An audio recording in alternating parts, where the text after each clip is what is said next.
ಚಿತ್ರದುರ್ಗದ ರೇಣುಕಾಸ್ವಾಮಿ ಕೊಲೆ ಪ್ರಕರಣದಲ್ಲಿ ಜಾಮೀನಿನ ಮೇಲೆ ಹೊರಬಂದಿದ್ದಂತ ದರ್ಶನ್ಗೆ ಸುಪ್ರೀಂ ಕೋರ್ಟ್ ಇವತ್ತು ದೊಡ್ಡ ಶಾಕ್ ಕೊಟ್ಟಿದೆ. ಕೊಲೆ ಕೇಸಲ್ಲಿ ಜಾಮೀನನ್ನ ರದ್ದು ಮಾಡಿದೆ ಸುಪ್ರೀಂ ಕೋರ್ಟ್. ದರ್ಶನ್ ಸೇರಿದಂತೆ 7 ಆರೋಪಿಗಳ ಬೇಲ್ ಕ್ಯಾನ್ಸಲ್ ಮಾಡಿದೆ. ಡಿ ಗ್ಯಾಂಗ್ಗೆ ಹೈಕೋರ್ಟ್ ನೀಡಿದ್ದ ಬೇಲ್ ರದ್ದು ಮಾಡಿದೆ ಸುಪ್ರೀಂ ಕೋರ್ಟ್. ಕೊಲೆ ಆರೋಪಿ ದರ್ಶನ್ ಸರೆಂಡರ್ಗೆ ಸುಪ್ರೀಂ ಕೋರ್ಟ್ ಸೂಚನೆಯನ್ನ ಕೊಟ್ಟಿದೆ. ದರ್ಶನ್ ಸೇರಿದಂತೆ 7 ಆರೋಪಿಗಳ ಬಂಧನಕ್ಕೆ ಸೂಚನೆಯನ್ನ ನೀಡಲಾಗಿದೆ. ತಕ್ಷಣ ಈ ಆರೋಪಿಗಳನ್ನ ಬಂಧಿಸಬೇಕು ಅಂತ ಹೇಳಿ ಸುಪ್ರೀಂ ಕೋರ್ಟ್ ಆದೇಶವನ್ನ ಪ್ರಕಟ ಮಾಡಿದೆ. ಹಾಗಾದ್ರೆ ದರ್ಶನ್ ಎಲ್ಲಿದ್ದಾರೆ? ಬೆಂಗಳೂರಲ್ಲಿದ್ದಾರಾ ಅಥವಾ ಬೇರೆ ಯಾವ್ದಾದ್ರು ರಾಜ್ಯಕ್ಕೆ ಹೋಗಿದ್ದಾರಾ? ತಮಿಳುನಾಡಿನ ಪ್ರಖ್ಯಾತ ದೇವಸ್ಥಾನದಲ್ಲಿ ಸದ್ಯಕ್ಕೆ ದರ್ಶನ್ ಇದ್ದಾರೆ ಅನ್ನೋದು ಗೊತ್ತಾಗಿದೆ. ಅಂದ್ರೆ ಸಂಕಷ್ಟದಿಂದ ಪಾರು ಮಾಡು ದೇವ್ರೆ ಅಂತ ಹೇಳಿ ಟೆಂಪಲ್ ರನ್ ನಲ್ಲಿ ಅವರು ಬ್ಯುಸಿ ಆಗಿದ್ರು. ದರ್ಶನ್ ದೇವರ ದರ್ಶನವನ್ನ ಪಡ್ಕೊಳ್ತಾ ಇದ್ರು. ಇವತ್ತೇ ಪೊಲೀಸ್ ಕಸ್ಟಡಿಗೆ ಹೋಗುವಂತ ಸಾಧ್ಯತೆ ಇದೆ. ಮಧ್ಯಾಹ್ನದ ಸಂದರ್ಭದಲ್ಲಿ ದರ್ಶನ್ ಅವರಾಗೆ ಶರಣಾಗ್ತಾರೆ, ಸರೆಂಡರ್ ಆಗುವಂತ ಸಾಧ್ಯತೆಗಳಿದೆ ಅಂತ ಹೇಳಿ ಮಾಹಿತಿ ಇದೆ. ಮಧ್ಯಾಹ್ನ ಸರೆಂಡರ್ ಆದ್ರೆ ರಾತ್ರಿಯೇ ಅವರನ್ನ ಜೈಲಿಗೆ ಶಿಫ್ಟ್ ಮಾಡಲಾಗುತ್ತೆ. ಮೊದಲು ಅವರನ್ನ ಪರಪ್ಪನ ಅಗ್ರಹಾರ ಜೈಲಿಗೆ ಶಿಫ್ಟ್ ಮಾಡಲಾಗುತ್ತೆ. ಅದಾದ್ಮೇಲೆ ಅವ್ರನ್ನ ಬಳ್ಳಾರಿ ಜೈಲಿಗೆ ಶಿಫ್ಟ್ ಮಾಡುವಂತ ಸಾಧ್ಯತೆಗಳಿದೆ ಅನ್ನೋ ಮಾಹಿತಿಗಳು ಸಿಕ್ಕಿದೆ. ಅಂದ್ರೆ ಯೂಶುವಲಿ ಯಾವ ಜೈಲಿಂದ ಅವರು ಜಾಮೀನಿನ ಮೇಲೆ ಹೊರಗಡೆ ಬಂದಿರ್ತಾರೆ ಅದೇ ಜೈಲಿಗೆ ಶಿಫ್ಟ್ ಮಾಡ್ತಾರೆ ಅನ್ನೋ ಒಂದು ಮಾಹಿತಿ ಇದೆ. ಬಟ್ ದರ್ಶನ್ ಕೇಸಲ್ಲಿ ಏನಾಗುತ್ತೆ ನೋಡಬೇಕು. ಫಸ್ಟ್ ಪರಪ್ಪನ ಅಗ್ರಹಾರ ಜೈಲಿಗೆ ಅವ್ರನ್ನ ಶಿಫ್ಟ್ ಮಾಡಲಾಗುತ್ತೆ. ಅವರು ಸರೆಂಡರ್ ಆಗ್ತಾ ಇದ್ದಂಗೆ ಮಧ್ಯಾಹ್ನನೇ ಈ ಪ್ರೋಸೆಸ್ ಆಗಬಹುದು ಅನ್ನೋ ಮಾಹಿತಿ ಇದೆ. ಅವ್ರು ಬಂದು ಪೊಲೀಸರ ಮುಂದೆ ಶರಣಾಗತಿ ಆಗ್ತಾ ಇದ್ದಂಗೆ ಪರಪ್ಪನ ಅಗ್ರಹಾರ ಜೈಲಿಗೆ ಕಳಿಸಲಾಗುತ್ತೆ ಅನ್ನೋ ಮಾಹಿತಿ ಇದೆ. ಅದಾದ್ಮೇಲೆ ಮೇ ಬಿ ಬಳ್ಳಾರಿ ಜೈಲಿಗೆ ಅವ್ರನ್ನ ಶಿಫ್ಟ್ ಮಾಡಬಹುದು ಅನ್ನೋಂಥ ಮಾಹಿತಿಗಳು ಸಿಗ್ತಾ ಇದೆ. ದರ್ಶನ್ಗೆ ನೀಡಿದಂತ ಬೇಲನ್ನ ಸುಪ್ರೀಂ ಕೋರ್ಟ್ ರದ್ದು ಮಾಡಿದೆ. 7 ಆರೋಪಿಗಳ ಬೇಲ್ ರದ್ದಾಗಿದೆ. ತಕ್ಷಣವೇ ಇವ್ರನ್ನೆಲ್ಲ ಬಂಧಿಸಬೇಕು ಅಂತ ಹೇಳಿ ಸುಪ್ರೀಂ ಕೋರ್ಟ್ ಆದೇಶವನ್ನ ಕೊಟ್ಟಿದೆ. ತಮಿಳುನಾಡಿನ ಪ್ರಖ್ಯಾತ ದೇವಸ್ಥಾನದಲ್ಲಿ ಸದ್ಯಕ್ಕೆ ದರ್ಶನ್ ಇದ್ದಾರೆ. ಯಾಕಂದ್ರೆ ಆರಂಭದಲ್ಲೇ ನಾವು ನೋಡಿದ್ವಿ ಸುಪ್ರೀಂ ಕೋರ್ಟ್ ಅಲ್ಲಿ, ಇಲ್ಲಿ ಹೈಕೋರ್ಟ್ ಯಾಕೆ ಬೇಲ್ ಕೊಟ್ಟಿದೆಯೋ ಗೊತ್ತಿಲ್ಲ, ಬೇಲ್ ಕ್ಯಾನ್ಸಲ್ ಮಾಡಬಹುದಲ್ವಾ ಅಂತ ಮೊದಲ ದಿನವೇ ಜಡ್ಜ್ ಕೇಳಿದ್ರು. ದ್ವಿಸದಸ್ಯ ಪೀಠದಲ್ಲಿ ಇವತ್ತು ವಿಚಾರಣೆ ಆಗಿದ್ದು ಈ ಪ್ರಕರಣದಲ್ಲಿ A1 Pavithra Gowda, A2 Darshan, A6 Jagadish, A7 Anukumar, A14 ಪ್ರದೂಷ್, A11 Nagaraju, A12 Lakshman ಇವರಿಷ್ಟೋ ಜನರ ಬೇಲ್ ಇದೀಗ ಕ್ಯಾನ್ಸಲ್ ಆಗಿದೆ. ಮತ್ತೆ ಹೈಕೋರ್ಟ್ ಕೊಟ್ಟಂತ ಆದೇಶದಲ್ಲಿ ಏನ್ ದೋಷಗಳಿದೆ ಅದ್ರ ಬಗ್ಗೆನೂ ಕೂಡ ಸುಪ್ರೀಂ ಕೋರ್ಟ್ ಇವತ್ತು ಪ್ರಸ್ತಾಪ ಮಾಡಿದೆ. ಸುಪ್ರೀಂ ಕೋರ್ಟ್ ಅವ್ರಿಗೆ ಸರಿಯಾಗಿ ಒಂದು ನ್ಯೂಸ್ ಕೊಟ್ಟಿದೆ, ಆಲ್ ಓವರ್ ಇಂಡಿಯಾ ಮೆಸೇಜ್ ಕೊಟ್ಟಿದೆ. ಈ ತರ ಕೇಸಲ್ಲಿ ಬೇಲ್ ಇಮಿಡಿಯೇಟ್ ಆಗಿ ಕೊಡಬಾರ್ದು ಅಂತ ಹೇಳ್ಬಿಟ್ಟು. ಸರ್, ಹಿಂದಿನ ಸ್ಪೆಷಲ್ ಟ್ರೀಟ್ಮೆಂಟ್, ಈ 7 ಸ್ಟಾರ್ ಟ್ರೀಟ್ಮೆಂಟ್ ಬಗ್ಗೆ ಸುಪ್ರೀಂ ಕೋರ್ಟ್ ತುಂಬಾ ಸ್ಟ್ರಿಕ್ಟ್ ಆಗಿ ಆಕ್ಷನ್ ತಗೊಂಡಿದೆ. ಇವಾಗ ಅವರು ಈ ಅರ್ಲಿಯರ್ ಒಂದಿಷ್ಟು ಜನ ಸಸ್ಪೆಂಡ್ ಮಾಡಿದ್ರು ಸರ್ SP ದಲ್ಲಿ, ಅವರು ಹೈಕೋರ್ಟಲ್ಲಿ ಹಾಕಿ ಚಾಲೆಂಜ್ ಮಾಡಿ ಇಟ್ಟಿದ್ದಾರೆ. ಇವಾಗ ಅದನ್ನ ನಾವು ಇವಾಗ ಮೂವ್ ಮಾಡ್ತೀವಿ ಸರ್ ಅವ್ರ ಕ್ಯಾನ್ಸಲೇಷನ್ಗೆ. ಇವಾಗ ಸುಪ್ರೀಂ ಕೋರ್ಟ್ ಅವ್ರಿಗೆ ಸರಿಯಾಗಿ ಒಂದು ನ್ಯೂಸ್ ಕೊಟ್ಟಿದೆ, ಆಲ್ ಓವರ್ ಇಂಡಿಯಾ ಮೆಸೇಜ್ ಕೊಟ್ಟಿದೆ. ಈ ತರ ಕೇಸಲ್ಲಿ ಬೇಲ್ ಇಮಿಡಿಯೇಟ್ ಆಗಿ ಕೊಡಬಾರ್ದು ಅಂತ ಹೇಳ್ಬಿಟ್ಟು. ಸರ್, ಹಿಂದಿನ ಸ್ಪೆಷಲ್ ಟ್ರೀಟ್ಮೆಂಟ್, ಈ 7 ಸ್ಟಾರ್ ಟ್ರೀಟ್ಮೆಂಟ್ ಬಗ್ಗೆ ಸುಪ್ರೀಂ ಕೋರ್ಟ್ ತುಂಬಾ ಸ್ಟ್ರಿಕ್ಟ್ ಆಗಿ ಆಕ್ಷನ್ ತಗೊಂಡಿದೆ. ಇವಾಗ ಅವರು ಈ ಅರ್ಲಿಯರ್ ಒಂದಿಷ್ಟು ಜನ ಸಸ್ಪೆಂಡ್ ಮಾಡಿದ್ರು ಸರ್ SP ದಲ್ಲಿ, ಅವರು ಹೈಕೋರ್ಟಲ್ಲಿ ಹಾಕಿ ಚಾಲೆಂಜ್ ಮಾಡಿ ಇಟ್ಟಿದ್ದಾರೆ. ಇವಾಗ ಅದನ್ನ ನಾವು ಇವಾಗ ಮೂವ್ ಮಾಡ್ತೀವಿ ಸರ್ ಅವ್ರ ಕ್ಯಾನ್ಸಲೇಷನ್.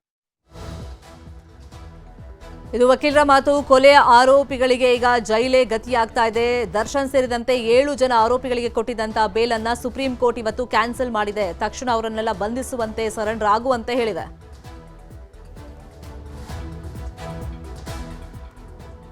ಕೊಲೆ ಆರೋಪಿ ನಟ ದರ್ಶನ್ಗೆ ಮತ್ತೆ ಜೈಲು ಅಂತ ಸುಪ್ರೀಂ ಆದೇಶವನ್ನ ಕೊಡ್ತಾ ಇದ್ದಂಗೆ ಈ ಆದೇಶಕ್ಕೆ ರೇಣುಕಾಸ್ವಾಮಿ ಕುಟುಂಬಸ್ಥರು ಸಂತಸವನ್ನ ವ್ಯಕ್ತಪಡಿಸಿದ್ದಾರೆ. ನ್ಯಾಯಾಂಗದ ಮೇಲೆ ನಂಬಿಕೆ ನಮಗೆ ಹೆಚ್ಚಾಗಿದೆ ಅಂತ ಹೇಳಿ ರೇಣುಕಾಸ್ವಾಮಿ ತಂದೆ ಹೇಳಿಕೆಯನ್ನ ಕೊಟ್ಟಿದ್ದಾರೆ. ಕೊಲೆ ಆರೋಪಿ ದರ್ಶನ್ ಅರೆಸ್ಟ್ ಮಾಡೋದಕ್ಕೆ ಆದೇಶ ಆಗಿದೆ ಸುಪ್ರೀಂ ಕೋರ್ಟ್ನಿಂದ. 7 ಜನ ಆರೋಪಿಗಳ ಜಾಮೀನನ್ನ ರದ್ದು ಮಾಡಲಾಗಿದೆ. ನ್ಯಾಯಾಂಗದ ಮೇಲೆ ನಮಗೆ ಇನ್ನಷ್ಟು ನಂಬಿಕೆ ಹುಟ್ಟುತ್ತಾ ಇದೆ ಅಥವಾ ಭರವಸೆಗಳು ಮೂಡ್ತಾ ಇದೆ. ಯಾರಾದ್ರೂ ಸರಿ, ಕಾನೂನಿನಿಂದ ತಪ್ಪಿಸ್ಕೊಳ್ಳೋಕೆ ಸಾಧ್ಯನೇ ಇಲ್ಲ ಅಂತ ಹೇಳಿ ರೇಣುಕಾಸ್ವಾಮಿ ತಂದೆ ಕಾಶಿನಾಥ್ ಶಿವನಗೌಡರ್ ಹೇಳಿಕೆಯನ್ನ ಕೊಟ್ಟಿದ್ದಾರೆ. ಇನ್ನು ಮಗನ ಕೊಲೆ ಕೇಸಲ್ಲೂ ನಮಗೆ ನ್ಯಾಯ ಸಿಗುತ್ತೆ ಅನ್ನೋ ನಂಬಿಕೆ ಇದೆ. ಸರ್ಕಾರ ಮತ್ತು ನ್ಯಾಯಾಂಗದ ಬಗ್ಗೆ ಹೆಚ್ಚು ನಂಬಿಕೆ ಹುಟ್ಟಿದೆ ಅಂತ ಹೇಳಿ ರೇಣುಕಾಸ್ವಾಮಿ ತಂದೆ ಕಾಶಿನಾಥ್ ಶಿವನಗೌಡರ್ ಹೇಳಿಕೆಯನ್ನ ಕೊಟ್ಟಿದ್ದಾರೆ. ಇನ್ನು ಗುರುಗಳು ದೇವರ ಆಶೀರ್ವಾದದಿಂದ ಬೇಲ್ ಅರ್ಜಿ ವಜಾ ಆಗಿದೆ ಅಂತ ರೇಣುಕಾಸ್ವಾಮಿ ತಂದೆ ಹೇಳಿದ್ದಾರೆ. ನ್ಯಾಯ ಸಿಗುತ್ತೆ ಅನ್ನೋ ಭರವಸೆ ಈಗ ಮೂಡ್ತಾ ಇದೆ ಅಂತ ಹೇಳ್ಕೊಂಡಿದ್ದಾರೆ. ಅಂದ್ರೆ ಮನೆ ಮಗನನ್ನ ಕಳ್ಕೊಂಡಿರುವಂತ ರೇಣುಕಾಸ್ವಾಮಿ ಕುಟುಂಬಸ್ಥರು ಆರಂಭದಿಂದ ನೋಡ್ತಾ ಇದ್ವಿ. ಅಂದ್ರೆ ಆರ್ಥಿಕವಾಗಿ ತುಂಬಾ ಕಷ್ಟದಲ್ಲಿದ್ದೀವಿ ಅಂತ ಹೇಳಿದಾಗ ತುಂಬಾ ಜನ ಸಹಾಯದ ಹಸ್ತ ಚಾಚಿದ್ರು. ಯಾಕಂದ್ರೆ ಮನೆಗೆ ಆಧಾರ ಸ್ತಂಭವಾಗಿದ್ದ ಮಗ, ದುಡಿಯೋ ಕೈ ಅಂತ ಇದ್ದಿದ್ದು ಆತನದ್ದು ಮಾತ್ರ. ಈಗ ಈ ಈಗ ನಮಗೊಂದು ಭರವಸೆ ಸಿಗ್ತಾ ಇದೆ, ನ್ಯಾಯ ಸಿಗುತ್ತೆ ಅಂತ ಹೇಳಿ ಅವ್ರು ಹೇಳ್ಕೊಂಡಿದ್ದಾರೆ. ಅವರ ಬೇಲ್ ಅಪ್ಲಿಕೇಶನ್ ಸುಪ್ರೀಂ ಕೋರ್ಟ್ನಲ್ಲಿ ಅವ್ರದ್ದು ರದ್ದಾಗಿದೆ, ಅವ್ರನ್ನ ಅರೆಸ್ಟ್ ಮಾಡೋಕ್ಕಂತ ಆರ್ಡರ್ ಆಗಿದೆ. ಇದು ನಮಗೆ ನ್ಯಾಯದ ಬಗ್ಗೆ ಇನ್ನೂ ಹೆಚ್ಚಿನ ಒಂದು ನಂಬಿಕೆ ಅದೆಲ್ಲ ಬಂದಿದೆ. ಹೈಕೋರ್ಟ್ನಾಗ ಅವ್ರಿಗೆ ಬೇಲ್ ಸಿಕ್ಕಾಗ ನಮಗೆ ಸ್ವಲ್ಪ ಆತಂಕ ಆಗಿತ್ತು. ಆದರೆ ಸರ್ಕಾರದವರು ದೊಡ್ಡ ಮನಸ್ಸು ಮಾಡಿ ಒಂದು ವಿಶೇಷ ತನಿಖೆ ಅಂತಂದು ಸುಪ್ರೀಂ ಕೋರ್ಟ್ಗೆ ಅಪೀಲ್ ಮಾಡಿದ್ದು ನಮಗೆ ಭಾಳ ಇದಾಗಿತ್ತು. ಅದರಂತೆ ನ್ಯಾಯವಾದಿಗಳ ಒಂದು ತೀರ್ಮಾನ ನ್ಯಾಯಮೂರ್ತಿಗಳು ಇವತ್ತು ಆ ಬೇಲ್ ರದ್ದು ಮಾಡಿದ್ದಾರೆ. ಅದಕ್ಕೆ ಇಡೀ ಕರ್ನಾಟಕದಲ್ಲಿ ತಿಳಿದುಕೊಂಡ್ರೆ ಯಾವುದೇ ಅಪರಾಧಿ ತಕ್ಷಣಕ್ಕೆ ಸಾಧ್ಯ ಇಲ್ಲ ಅನ್ನೋ ಒಂದು ಹೈಕೋರ್ಟ್ ಸುಪ್ರೀಂ ಕೋರ್ಟು ಎಲ್ಲರಿಗೂ ತಿಳಿಸ್ಕೊಟ್ಟಂಗಾಗಿದೆ. ಇದರಿಂದ ನಮಗೆ ಒಂದು ರೀತಿ ಸಮಾಧಾನ ಇದೆ. ಸರ್ಕಾರದ ಬಗ್ಗೆ ಮತ್ತು ನ್ಯಾಯದ ಬಗ್ಗೆ ನಮಗೆ ಹೆಚ್ಚಿನ ಇನ್ನೂ ನಂಬಿಕೆ ವಿಶ್ವಾಸ ಹುಟ್ಟಿದೆ. ಮುಂದೆ ಇನ್ನೂ ಕೂಡ ಈ ಕೇಸ್ನಲ್ಲಿ ನಮ್ಗೆ ನ್ಯಾಯ ಸಿಗುತ್ತೆ, ಅಪರಾಧಗಳಿಗೆ ಶಿಕ್ಷೆ ಆಗುತ್ತೆ ಅಂತ ನಂಬಿಕೆ. ಯಾರು ತಪ್ಪು ಮಾಡ್ಯಾರ ಅವ್ರ ಶಿಕ್ಷೆ ಅಂತ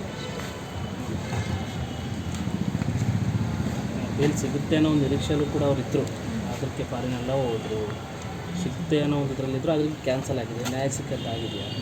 ಕಾನೂನಲ್ಲಿ ಎಲ್ಲರೂ ಸಮಾನ